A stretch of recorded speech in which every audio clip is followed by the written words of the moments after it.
Le prince Harry a été giflé par un ancien chef de la police du Met qui a accusé le royal de créer des scénarios qui n'existent pas. Le prince Harry a demandé un contrôle judiciaire d'une décision du ministère de l'Intérieur de ne pas lui permettre de payer sa propre protection policière pendant que lui et sa famille sont au Royaume-Uni.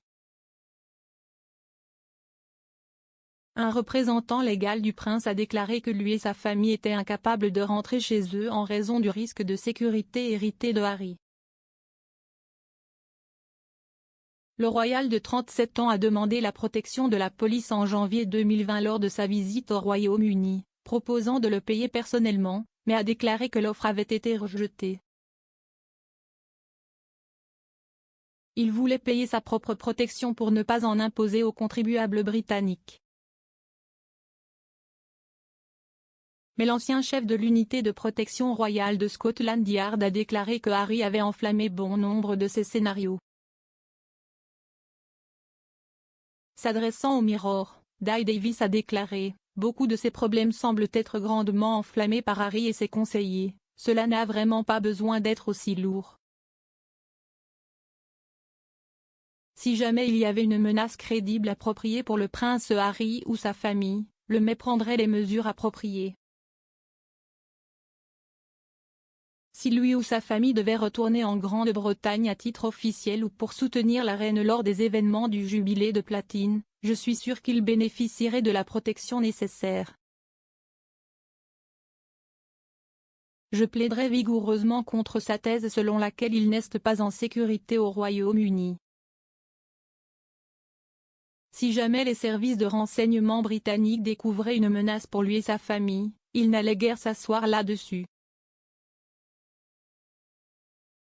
Il semble que Harry crée des scénarios qui n'existent pas. S'adressant à Mail Online, il a ajouté « Vous ne pouvez pas simplement louer les services de Scotland Yard au fur et à mesure que vous en avez envie. Ce sont des agents de protection personnelle hautement qualifiés qui ont accès à des renseignements sensibles, ce n'est pas comme lorsque les clubs de football paient pour que des agents assistent à des matchs de football. » Selon les estimations de Mail Online, le maintien de l'ordre 24 heures sur 24 pour les Sussex coûterait 80 000 livres par semaine. Lorsqu'ils vivaient au Royaume-Uni, leur sécurité coûtait aux contribuables environ 5 millions de livres sterling par an. Il a également été révélé hier que la reine n'aidera pas le prince Harry dans sa tentative d'obtenir la protection de la police, une source affirmant qu'elle ne cédera pas à ses demandes. Une source royale a déclaré « Ce n'est pas l'affaire de Sa Majesté. Elle ne cédera certainement pas à ses exigences. Si est-il l'affaire du gouvernement de Sa Majesté. Qui obtient la protection n'est pas un cadeau que la reine peut décider de donner ou de retirer. »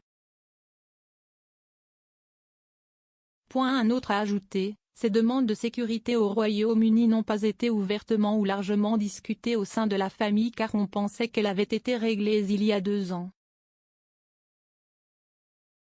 Très franchement, avec les problèmes de santé de la reine et le prince Andrew confrontés à un procès pour abus sexuels, une bataille entre son petit-fils et le gouvernement est la dernière chose dans laquelle elle veut se laisser entraîner. »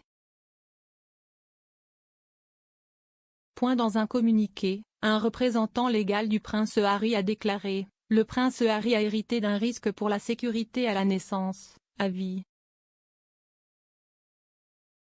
Il reste 6e sur le trône, a effectué 2 missions de combat en Afghanistan et, ces dernières années, sa famille a fait l'objet de menaces néo-nazis et extrémistes bien documentées. Alors que son rôle au sein de l'institution a changé, son profil en tant que membre de la famille royale n'a pas changé.